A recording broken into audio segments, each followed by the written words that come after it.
बिस्मिल्लाहिर्रहमानिर्रहीम। नाज़रीन, हमारे साथ एक अम्मा जी मौजूद हैं जो कि वो मांग कर अपना बच्चों का और अपना गुजारा करती हैं, और वो इस वक्त वो हमारे पास ऑफिस में आई हैं और रो रही हैं कि मेरे साथ बहुत जुल्म हुआ है, मुझसे किसी औरतों ने कोई वारदात की है।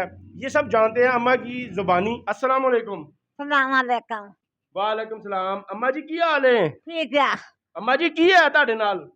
मेरे नाल ना कोका सोने का कर लिया, मेरा गुठी भी कर ले, चांदी दी कपड़े भी लैके लोगों ने दिते मैनू। नस गई लैके। पैसे किन्ने सन? पैसे मेरे को 8000 रुपया सी। 8000? हाँ। ਕਰਦੇ ਕੀ ਹੋ ਤੁਸੀਂ? मंगदी है। ਬੱਚੇ ਕਿੰਨੇ ਨੇ ਤੁਹਾਡੇ? मेरे मुंडे मर गए 3। ਅੱਛਾ, हाँ। 3 ਮੁੰਡੇ ਤੁਹਾਡੇ ਬੇਟੇ ਫੌਤ ਹੋ ਗਏ ਨੇ हाँ। ਤੇ ਬੇਟੀਆਂ ਨਹੀਂ ਗਈਆਂ?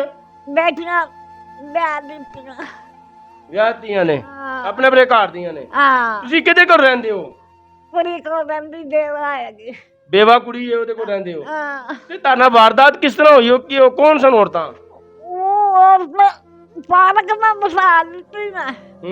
ਪਾਲਕ ਦੇ ਵਿੱਚ ਖੋ ਕੇ ਲੈ ਗਈ। ਮੇਰੇ ਕੋਲ ਕੋਕਾ ਵੀ ਕੱਢ ਲਿਆ, ਗੁੱਠੀ ਵੀ ਕੱਢ ਲਈ, ਠੇਲੇ ਵੀ ਲੈ ਗਈ, ਕੱਪੜੇ ਕਿਸੇ ਨੂੰ ਦਿੱਤੇ ਸੀ ਉਹ ਵੀ ਲੈ ਗਈ, ਪੈਸੇ ਵੀ ਲੈ ਗਈ। ਕਹਿੰਦੀ ਕੀ ਸੀ ਤੁਹਾਨੂੰ? ਕਿਉਂ ਲਗਾਈ ਸੀ? ਉਹ ਆਂਦੀ ਸੀ ਮੇਰਾ ਭਰਾ ਕੋਠੀ ਦਾ ਕੰਮ ਕਰਦਾ ਹੈਗਾ, ਤੁਹਾਨੂੰ ਜਗਾਤ ਦੇਗਾ।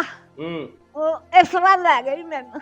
ਅੱਛਾ, ਉਹ ਕਹਿੰਦੀ ਸੀ ਮੇਰਾ ਭਰਾ ਕੋਠੀ ਹੈਗੀ ਮੇਰੇ ਭਰਾ ਦੀ, ਉਹ ਜ਼ਕਾਤ ਦੇਗਾ ਤੁਹਾਨੂੰ। ਆਹੋ। ਤੁਹਾਨੂੰ ਜ਼ਕਾਤ ਦੇ ਬਹਾਨੇ ਲੈ ਕੇ ਚਲੀ ਗਈ। ਹਾਂ।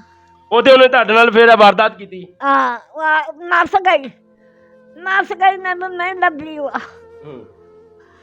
ਤੁਸੀਂ ਪਹਿਚਾਨ ਲੋਗੇ ਬੁੜੀਆਂ ਨੂੰ? ਉਹਨੂੰ ਨਾ ਸਾਹਮਣੇ ਆਟਾ ਤਾਂ ਪਛਾਣ ਲਾਂਗੇ ਉਹਨੂੰ। ਪਹਿਚਾਨ ਲੋ? ਕਿਹੋ ਜਿਹੀਆਂ ਹੈਗੀਆਂ ਸਨ? ਉਹਨਾਂ ਦਾ ਹੁਲੀਆ ਕੈਸਾ ਸੀ? ਉਹਨਾਂ ਦਾ ਚੰਗਣੀਆਂ ਵਰਗਾ ਸੀ।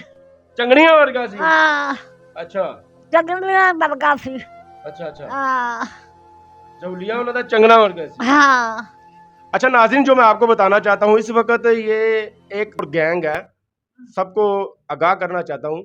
कोई औरतें हैं, वो है पुराने, उन्होंने गंदे कपड़े पहने होते हैं और ये घरों में भी घुसकर ऐसी वारदातें करते हैं, और पहले दरवाज़ा खटखटाते हैं, कहते हैं जी मैंने वाशरूम इस्तेमाल करना है, मुझे ज़रा 2 मिनट दें। फिर 2 औरतें उनके साथ अंदर आ जाती हैं, ऐसी वारदातें डालती हैं।